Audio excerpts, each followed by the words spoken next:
Welcome to episode 89 of Central Intelligence Cinema. Today we are back with our first Intel report of 2026, including our in-depth forecast for spy films, TV, and secret agent pop culture. Lots to talk about, so without further ado, take it away, Pierce. Beg your pardon, forgot to knock.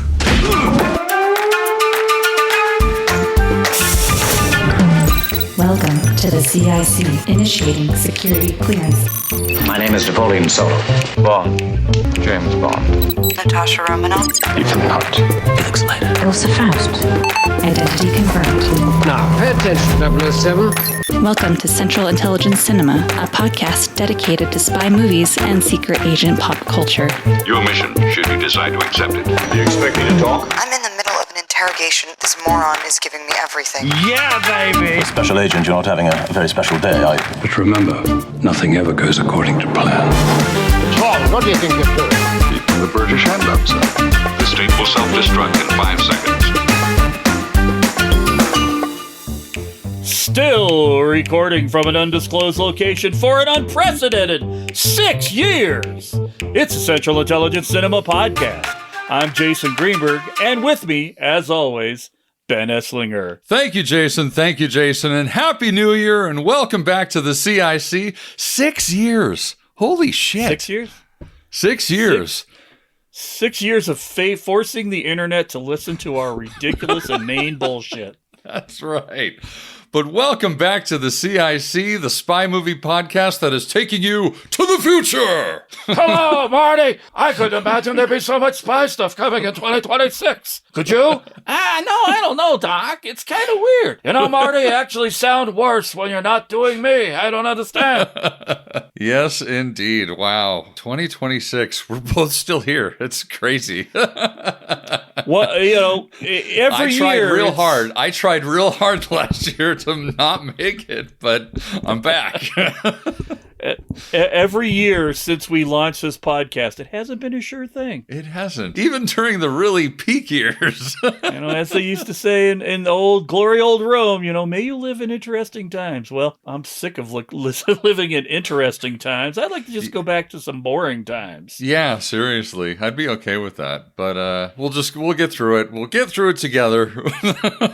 Well, and you know what? We're not only going to have to get through it together, but in 2026, we got a lot of shit to keep ourselves occupied. So we do. At least there's that. There is that. And speaking of that, today we are shrugging off the weirdness of 2025, that hangover, and getting limber, getting ready, and getting stuck into our 2026 spy film, TV, and secret agent pop culture forecast for the year. Because, there's a lot to look at. We're going to take a look at what we expect out of the year in terms of movies, TV, and everything in between. A lot of stuff to talk about, a lot of stuff to speculate on and opine, as it were. Should we just jump right into this? Yeah, we should.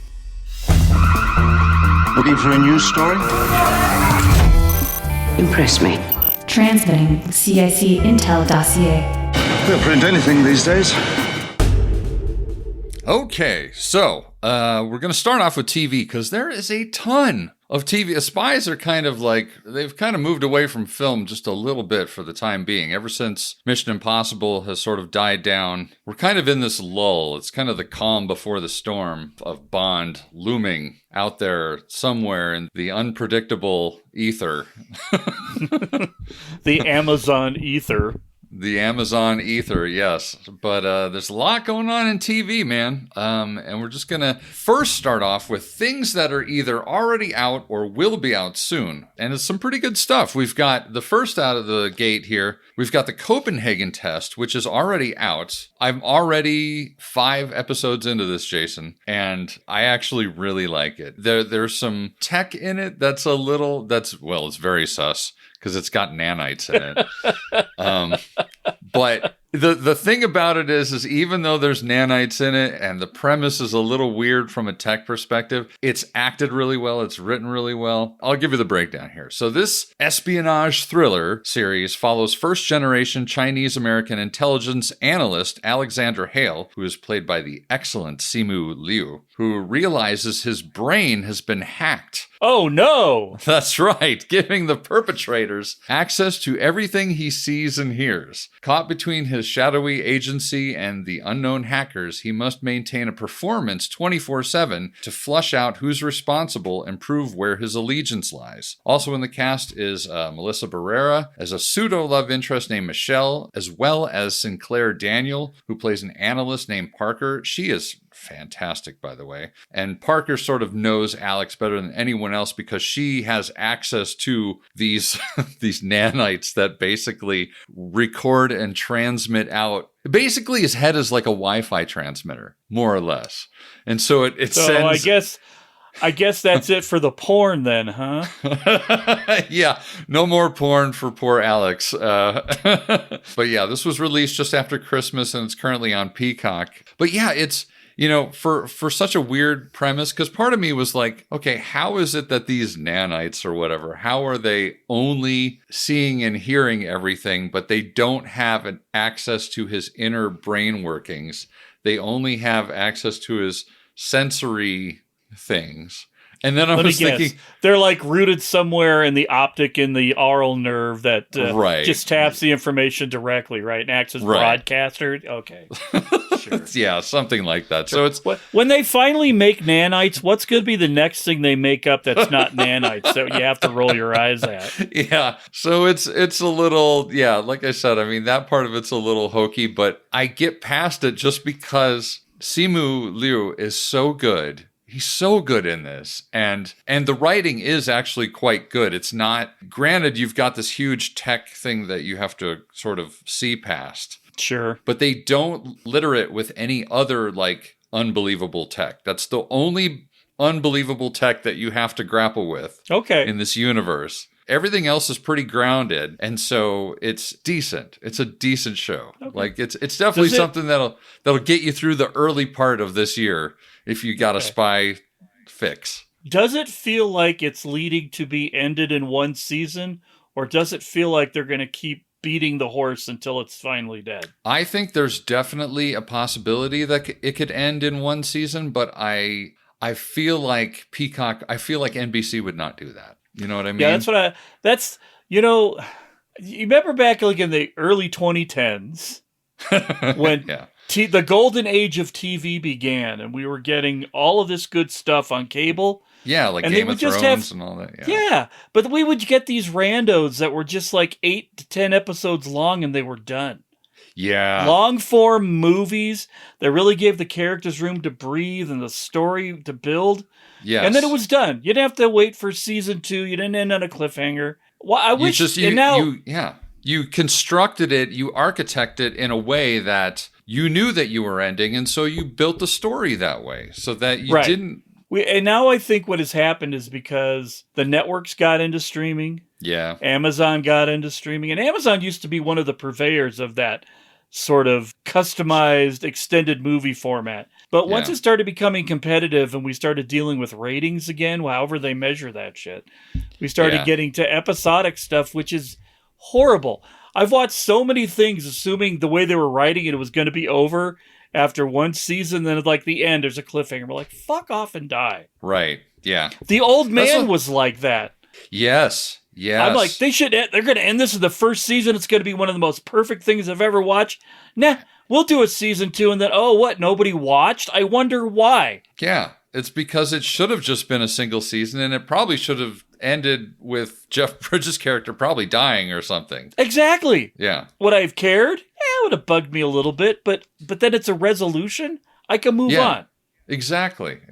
So, but we'll see. I mean, like I said, I haven't seen the whole thing. The reviews I've seen on it have been kind of mixed, but a lot of people have said that the final episode is very satisfying. So good. I'm excited for that. Next up, we have coming out very, very soon is the long-awaited season 2 of The Night Manager.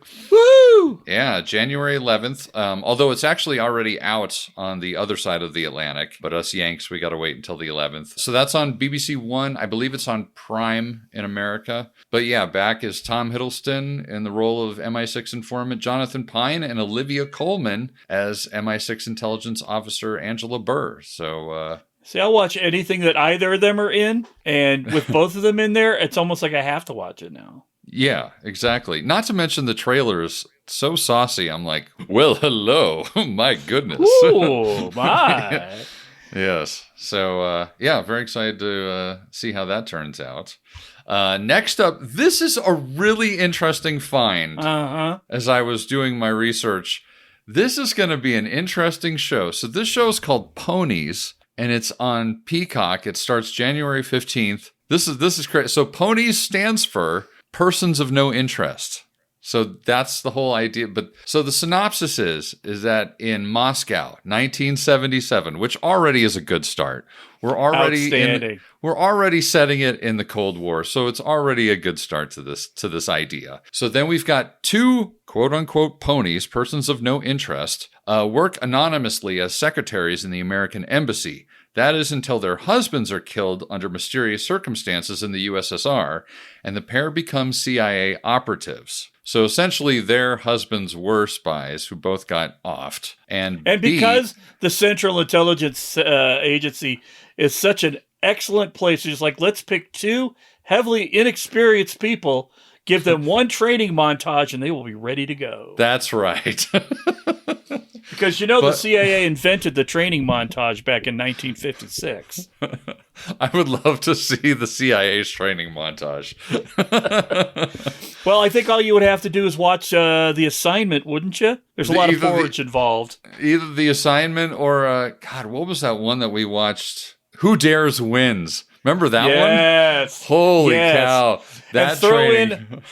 Throw in a little bit of the one we watched with Michael Caine and the Jigsaw Bullseye. Man. Bullseye. It was Jigsaw Man. What was the one where he was the Russian agent playing the American or the English agent? Was that Jigsaw Man? When he had his face changed or whatever. Yeah, that's Jigsaw. Yeah, he's in the red Adidas tracksuit with the really bad karate kick. Yeah, there's a little bit of that in there as well. But I digress. Let's get back to the synopsis, Jason. Sorry. That's okay. That's an excellent tangent. So these two secretaries that we briefly touched on, B, who is played by the lovely Emilia Clarke, and she is an overeducated Russian-speaking child of Soviet immigrants. That's a mouthful. And sure. her cohort, Twyla, who is played by Haley Lou Richardson, is a small-town girl who is as abrasive as she is fearless. Listen, I didn't write the synopsis. This is just what the network gave me. The first question I have is she living in a lonely world? Probably. Well, I'll tell you what, if she takes the midnight... Then she meets... she takes the midnight train going in... She takes the midnight train going anywhere in Russia. I'm done. That's right. I'm done. But together, they work to uncover a vast Cold War conspiracy and solve the mystery that made them widows in the first place. So... Wait a minute. Black widows? Well, I don't know. We'll find out. Oh my! Hopefully, there's no some sort of super agent serum going on in this. Hopefully, it's just if there is, I might have to turn it off. Well, we'll see. But I mean, it looks good. It looks interesting. You can't go wrong with Cold War and Emilia Clarke in the cast. I mean, that's a good start. You'd think that, however... we've seen plenty of things go awry. Let's just remain cautiously optimistic. Yes. Speaking of cautiously optimistic, and this one feels a little too mainstream for me to necessarily be completely on board with, but I figured I'd bring it up for somebody who might go in for this sort of thing. So they're doing an offshoot of the show that's already on, CBS, I believe? Yeah. They're doing an offshoot of the FBI show that's on CBS. and it's called the CIA. It's just called CIA. And it stars Tom Ellis of Lucifer fame, and then Nick Gelfus, who's already the kind of the star of the FBI. And then it's directed, episode 1 is directed by Eric LaSalle of ER and Soul Glow fame. Get your Soul Glow on. That's right. But basically, the initial trailer I watched has some serious buddy cop vibe type things going on to it. Also, I find it kind of interesting that they chose Tom Ellis to play a CIA agent, and he still has his British accent. So I'll be curious to see how that sort of how that works. Not to say there's a level of acting quality, but Michael Fassbender managed to get rid of his English accent. This is true. For the agency. That's right. Just saying. Yeah. So. Yeah. The only other thing I can think of is like, okay, so this is like one of those like very, it's on CBS. It's a mainstream type of show. They're like, we need somebody with a British accent to feel more like James Bondy. Like, we really need to spy up this show. Right. So we'll bring in a guy with a British accent to be the lead in CIA, even though that doesn't make any sense because the CIA is the American counterpart to MI6, but whatever. I digress. The synopsis line on IMDb says that it follows a partnership between an FBI agent, Bill Goodman, and CIA agent Hart Hoxton, what a name, who work together on a clandestine task force to prevent domestic terrorism in New York. Well, that kind of spiffs it up a little bit there. It's a task force. So you can have people from other countries on task forces. That's true. So you could bring in, the Indian Felix Leiter if you wanted to or something. So who knows? We'll see. We'll see where this all goes. But again, that one's just sort of like, it was out there. Not sure if I'm going to watch it. Maybe I'll watch episode 1 and just see how it goes. What's funny is I have Paramount Plus, mainly for Star Trek. But, I have access to every one of CBS's TV shows and watch none of them. I only watch the stuff that's produced for for Paramount Plus. Yeah. Like everything that Taylor Sheridan makes that doesn't have, airtime on CBS, I watch. Most of that stuff's pretty good. But like all of these, I don't know. I got so jaded with network TV like 25 years ago. Yeah. Like you click the channel, like I watched that on NBC, I watched that on ABC, click, I watched that on CBS, click.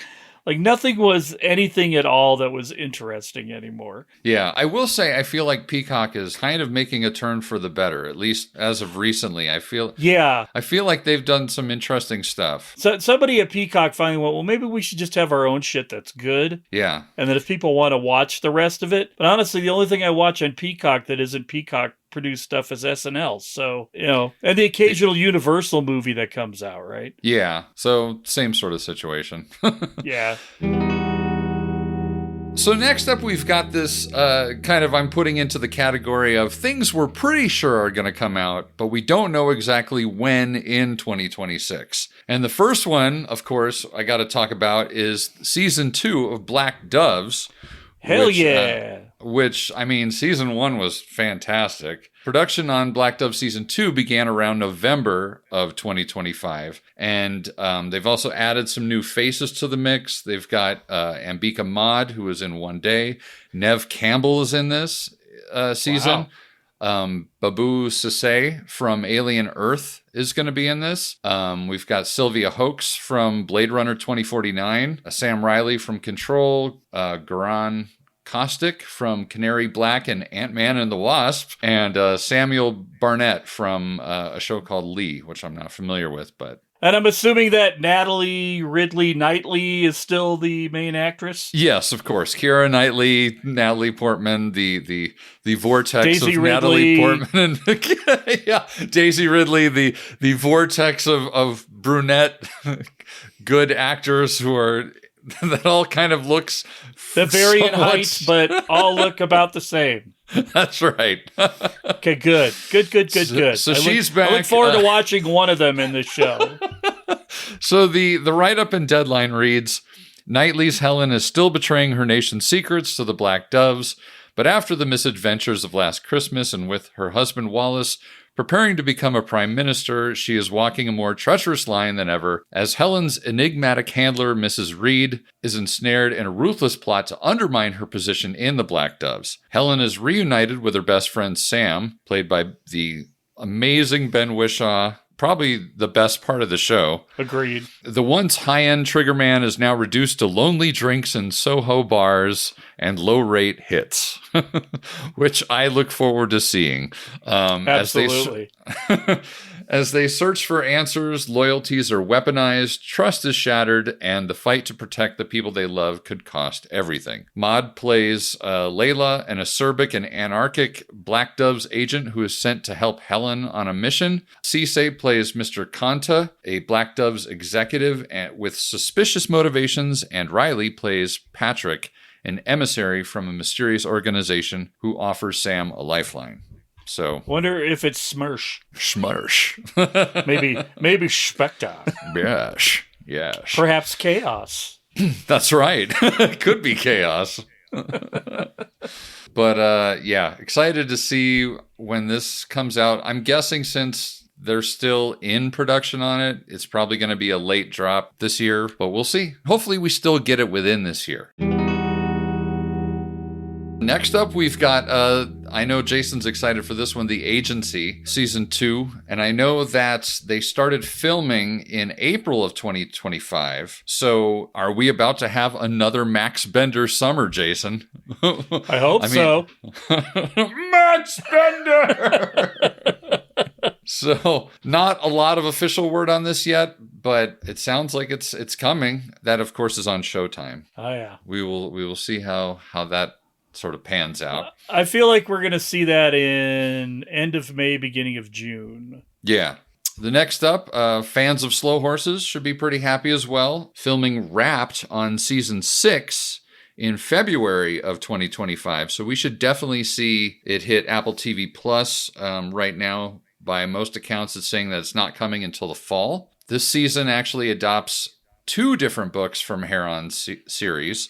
2019's Joe Country and 2021's Slow House. Per a press release, Season 6 finds the Slow Horses, quote, on the run amid a fatally high-stakes game of retaliation and revenge.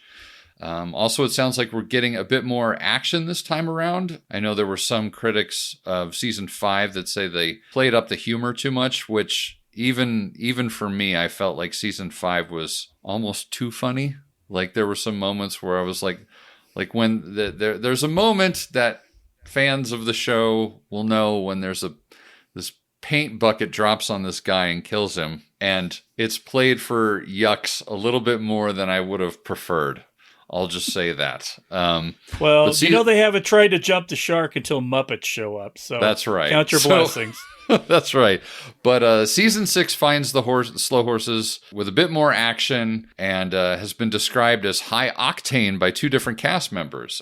Christopher Chung, who plays the douchey tech whiz guy Roddy Ho, was quoted as saying, the sequences in Season 6 are jaw-droppingly good. Ruth Bradley, who plays MI5 agent Emma Flight, was quoted in Town and Country saying, it's very high octane, it's very tense, it's very thriller, it's really good. So, I mean, we also get Hugo Weaving is once again back. We get Mr. Anderson, or not Mr. Anderson, Agent Smith. Agent Smith is back playing River Cartwright's father once again. So always welcome to see him in the mix as well. You know, do you suppose that there's a chance somewhere down the line of a Slow Horses Ponies sort of mix-up thing, so you have all the spy horses together?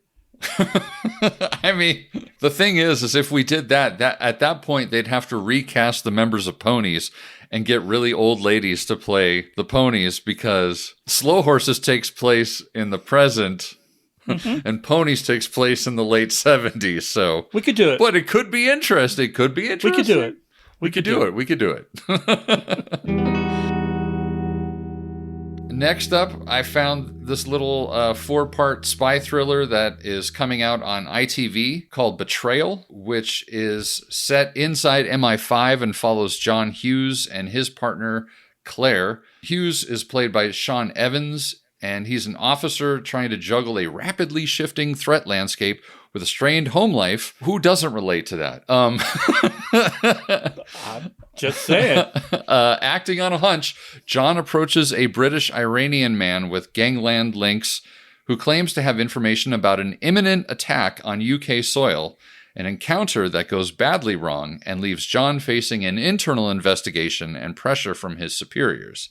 As his partner Claire, played by Romola Garai, struggles with the secrecy of his work, John finds an unlikely ally in Maureen Ascari Evans, an operative played by Zara Amati, who used to be on a show called Death in Paradise, who is brought in to take over his duties. It's written by David Eldridge and directed by Julian Gerold. No word on the release date just yet. So I have to ask the question, do you think David Eldridge is a big John Hughes fan? Because he named a character John Hughes, and then his partner's name is Claire, like the Molly Ringwald character in Breakfast Club. I don't know. I mean, are we going to get a character named Bender in here somewhere? I just hope there's some inner monologue somewhere in this. I hope that the story is told through an inner monologue, and you hear, life moves pretty fast. If you don't stop to catch it, you might miss something. I don't know. I just hope that John Hughes has an Uncle Buck and has to take a lot of planes, trains, and automobiles while he's going through the season. Indeed. He gets a day off. He does. He takes a day off by faking sick. But you know what? He just ends up home alone. So... Sorry. and then everybody forgets his birthday, and he's stuck with these 16 candles in his junk drawer, and he doesn't know what to do with them. And all of a sudden, a red Porsche 944 shows up. I don't know. Shenanigans ensue, which is really funny that we're making. It's funny that we're actually making. Maybe a better show, actually. Quite possibly. It does look kind of highbrow just from the little thing that I found on this show, but we'll see. Well, and the fact that it's what? You said 4 episodes? 4 parts, yeah. So it's totally what I'm talking about. It's probably really good. Yeah. It's got a beginning, a middle, and an end. Done. But if there is not at least one John Hughes movie reference in those 4 episodes... Huge disappointment. I riot. Next up, Jason, we have things we know are a thing, but we don't know for sure when.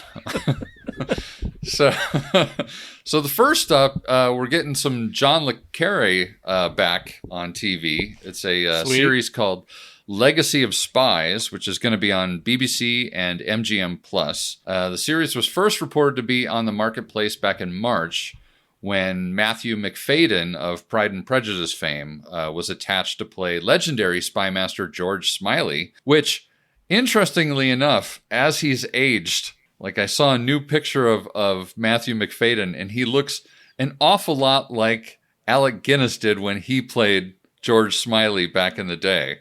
Interesting. So the Ink Factory is producing this show, and we also know now that McFadden will be joined by none other than Charlie Hunnam of Monster and Sons of Anarchy fame, if you didn't know, in the role of British intelligence officer Alec Lamass, Daniel Bruhl of Inglourious Bastards and Rush as an East German spy named Jens Fielder, or Jens Fielder, I'm not sure. And Devrim Lingnau is Lamaglu. I'm sure I'm murdering that. Chris, if you're out there, if you want to help me on that one, that's a I don't know, man. Anyway, he was in The Empress. He is starring as Doris Kins, a.k.a. Agent Tulip. The 8-episode series... I'm going to assume that that's a she and not a he, though. Yes. So I got that wrong. There we go. Yeah, listen. This is... hold on. This is the CIC here. We are not... I'm doing the best I can. I just want to say that A, it's a hard name to pronounce it, but B, in this current social culture climate, I probably shouldn't make that assumption based off the clues that I'm seeing. However, I'm making that assumption based off the clues that I'm seeing. Right. It could, for all we know, it could be Agent Tulip. That could be like an ironic sort of thing. It could be, and Doris could be considered a man's name. Indeed. So we don't know. I don't know. There was no pictures in this article that I found. I'm just going to tiptoe back out of this minefield and let you continue. All right. Well, so the 8-episode series will begin production in early 2026. As previously reported, the first season will adapt the smash hit Le Carré novel The Spy Who Came In From the Cold, while also drawing on material from his 2017 novel A Legacy of Spies.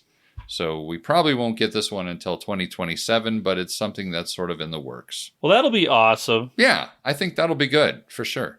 And then we've got one final thing that falls into the category of things that may or may not even be a thing anymore. Because nothing has been reported on this since July of 2025. But this is the show Honey, which is basically a prequel to Killing Eve, and the story is centered around Marta, previously played by Fiona Shaw, but it's gonna be a 24-year-old Marta. So this is back during the Cold War, and recast. So it'll focus on the young spy's efforts to avoid detection by Friedrich Bowman, the new head of counter-espionage for the Stasi. The thriller is set in 1982, and not a lot of movement on that one. Not even sure if it's still going to happen, but we shall see. It's like we had sort of talked about before we even started recording. It's a little less exciting, the fact that Fiona Shaw is no longer playing the role of Marta, because that's kind of what made Marta so interesting, was her performance. So absolutely.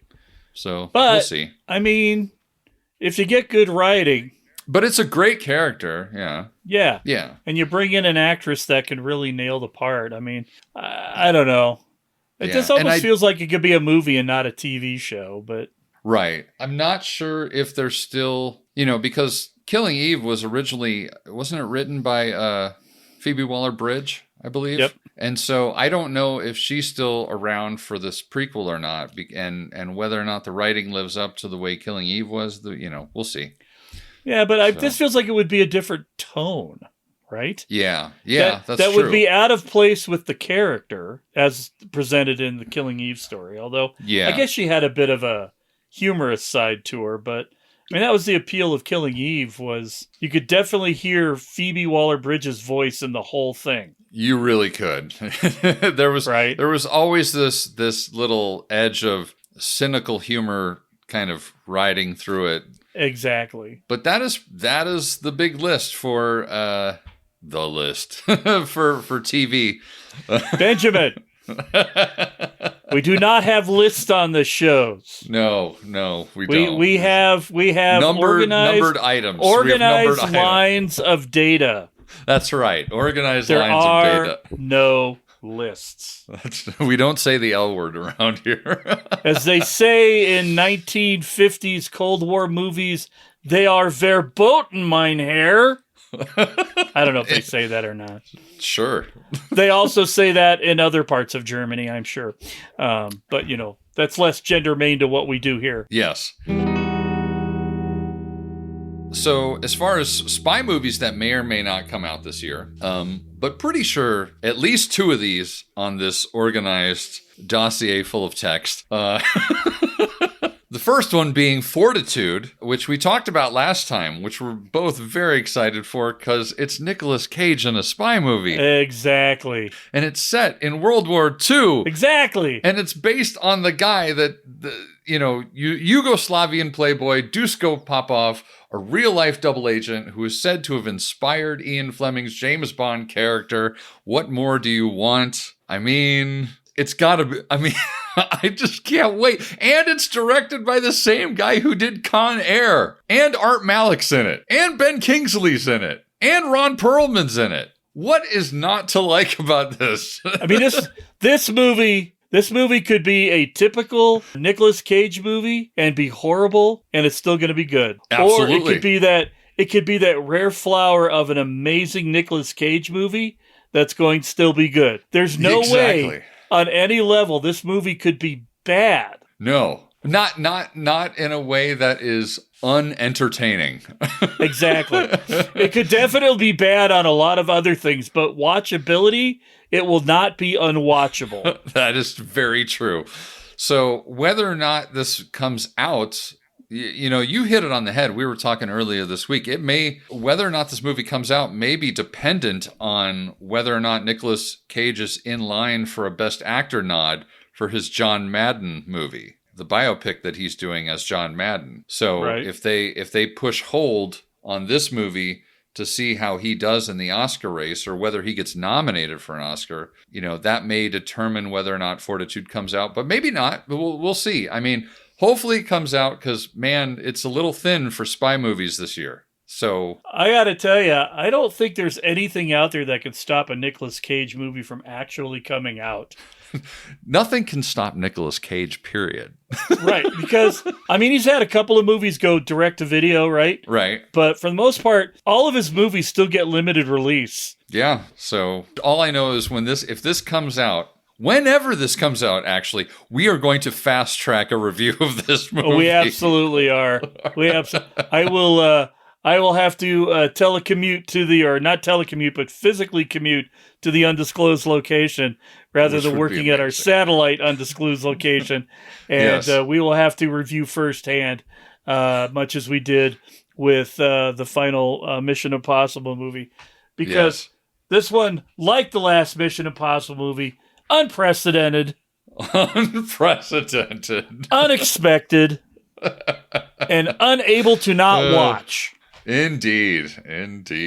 So next up, we talked about this one last time too, but this one is definitely nearing the finish line and is probably going to be released this year. There's no release date, but it's the $1 Billion Spy. It's the movie that was in development hell for years and years, because originally Armie Hammer was cast in the $1 Billion Spy, and then obviously Armie Hammer did Armie Hammer things that weren't too great for his life. So True. Made some really poor life choices. So he's gone, and now we've got Philip Roche as General Dynamics CEO. We've got Justin Theroux as Van Spencer.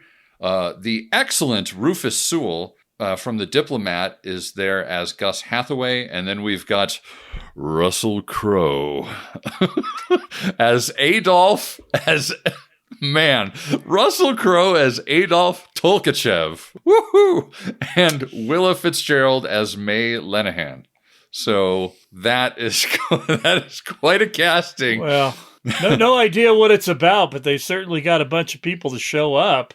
They certainly did. So do you think since we got a General Dynamics CEO, we might see a CO2 laser in this one?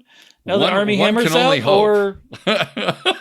I think it would have been a foregone conclusion if he was still in it. Replacing Armie Hammer will be a CO2 laser. A CO2 laser. But IMDb is saying that this movie is in post-production, so one can only assume that it's nearing the finish line. They're putting it together. Hopefully it'll be out sometime this year. And then finally, in terms of movies, we've got the Jack Ryan movie, which is still fingers crossed. Yes, exactly. Cross all your fingers, all your toes. According to IMDb, it is still titled The Untitled Jack Ryan Project, and it is in post-production. I hope they release it that way. And it's it says it's in post-production, so I gotta think this thing has been shot. I gotta think it's just shrouded in mystery. There's been no updates for a very long time. I think the last time I saw anything in the news about this movie, it was in like March of last year. Yeah. And it was just a single image that was that John Krasinski posted on Instagram, I think, just sort of indicating that they finished shooting it or something like that. But according to IMDb, we're getting Wendell Pierce as James Greer again, and Michael Kelly is back as Mike November. So, it's a good start there, as well as the addition of Sienna Miller, who, no objections there. Nope. So, let's hope that it actually sees the light of day and it's not shelved, Batgirl style or whatever it was that got shelved by Warner. Well, one would hope that Amazon's not in the same level of financial straits as Warner Brothers, that they'd have to cancel a completed movie to write it off on their taxes. I mean, they got enough money to build a spaceship shaped like a dick to send its fearless leader into space. Have you seen some of the shit they've produced for Prime? I mean, come on. Exactly. They certainly have got to have enough money to get this thing across the line. Who knows? We'll see. We'll see when it finally hits. As long as it's not Jack Ryan facing monsters that react to sound, I think I'm going to be fine. I don't think that's a Jack Ryan movie at that point. It's got Jack Ryan in it, or it That's did true. until he died. I just don't need Jack Ryan just constantly going, shh, quiet. We're in a quiet place. Shh. You're in a quiet place, too. Oh, boy. The dad jokes coming quick and... Bada boom, bada boom, bada boom! And finally, Jason, you know what we got to talk about, right? James Bond? That's right. Because we are getting some stuff from James Bond this year, which I am excited about. It's not a movie. It's a video game, though. So Yeah, I'm pretty stoked about that.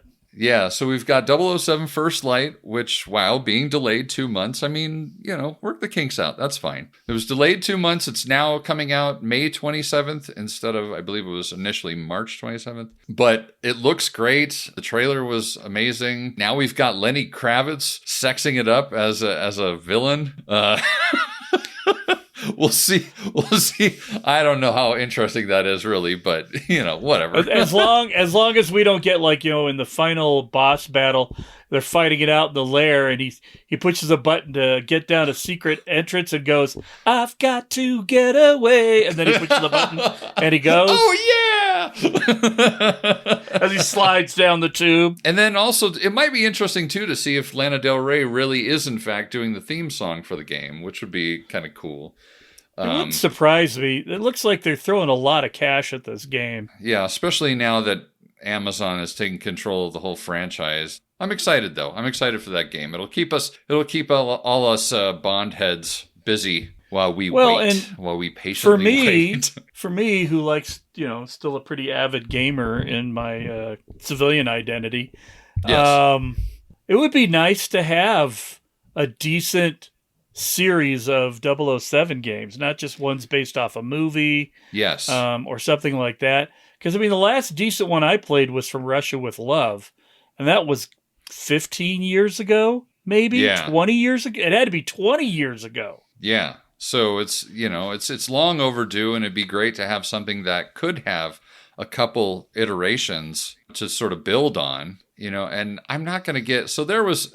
You probably don't know about this, Jason, but there's been a little bit of controversy, as the Brits like to say it, about this game. Somebody from IO was interviewed recently. Somebody asked the question, something to the effect of, "Are we going to get the same, promiscuous drinking, smoking Bond of the 60s?" And the answer was that we're getting a more updated Bond. And people were, and then the people that come out and get really upset, they use that woke word, and I hate that word. Yep. I hate that. I hate that whole thing. I hate the whole thing. But listen, it's a video game. At the end of the day, it's a video game. At the end of the day, they're still going to cash in on as much of what makes Bond as they can. So absolutely, and I mean, to be honest with you, as the guy who's constantly arguing to get James Bond back to his roots. Yes. Right? And the reason I want him back to his roots is so he can be that misogynistic, drunken asshole that everybody came to know and love, right? Right. But that kind of person just doesn't really... I mean, I know that they exist still in this day and age, but it's not the norm anymore. But most people tend to just kind of walk away from those guys now. And kind of exactly. Those people are not really valid human beings. Yeah. In normal society.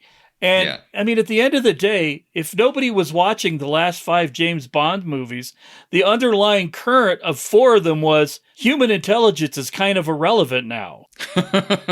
And we've talked about this on numerous podcasts before, right? Where it's just the need for an actual James Bond character in the 21st century is far less prevalent than it was in the 60s. So you're going to get a more mainstream person because that person has to kind of blend in with the mainstream, right?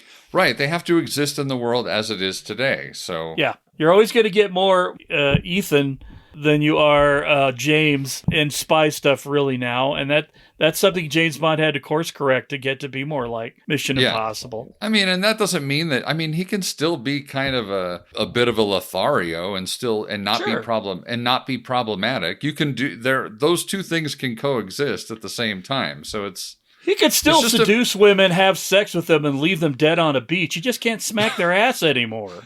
That's right. You got to treat them with respect before you utilize them and throw them away like trash. That's right.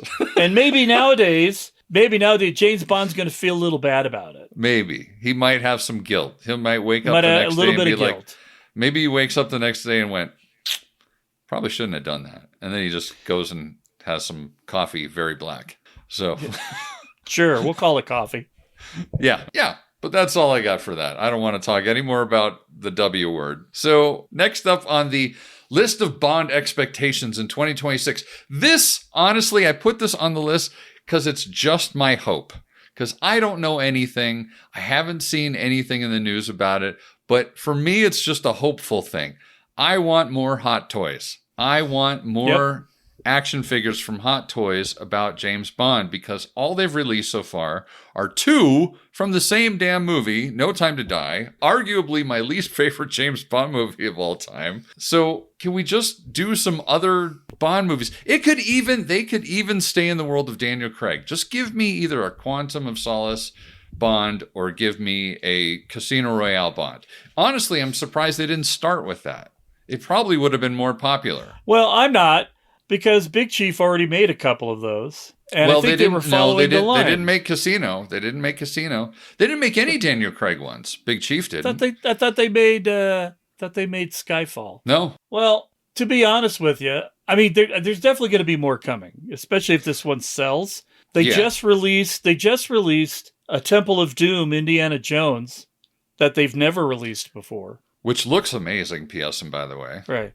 Right, because it's got that silicone body, so you get to see, Harrison Ford's hairy, muscular chest with burn marks on it, which, I don't know, I'm a little questionable.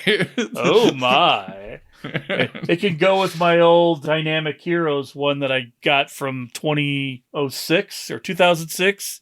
Yeah. It's much better than that one. But anyway, the fact that they pulled out Temple of Doom, which has never been done. Yes. Right? I mean, they Hot Toys produced Crystal Skull, and they also produced Dial of Destiny, so you got 2 old indies if you want those. Mm-hmm. But nobody's ever done... They stopped indie at Raiders of the Lost Ark with the original series, and then Hot Toys did a Raiders indie about 10 years ago, and that's been it. So I'm hoping that they're going to bring A Last Crusade in, maybe bring in another Henry Jones Sr., but I mean... They have such a weird sort of release thing. They have big ones, like if Superman movie came out, you got a corn sweat Superman, right? Right. Fantastic Four. Every time there's a Marvel movie, there's Marvel ones. Right. Dial of Destiny, when it came out. But they held the licenses, and then they build stuff around it. So I would not be surprised if we saw another Bond one come out this year. And I'm going to put my money on Pierce Brosnan. I mean, the Brosnaissance is really happening right now. I mean, it would make the most sense to get a Pierce Brosnan one this year. I mean, it would be... I mean, honestly, my money would be spent. And I don't even have a lot of money anymore, but... Well, if there was a Pierce Brosnan Hot Toys Bond figure, I don't even care which movie it is. I would even get it if it was Tomorrow Never Dies. My least favorite Brosnan movie, I would still get it just to have a Brosnan.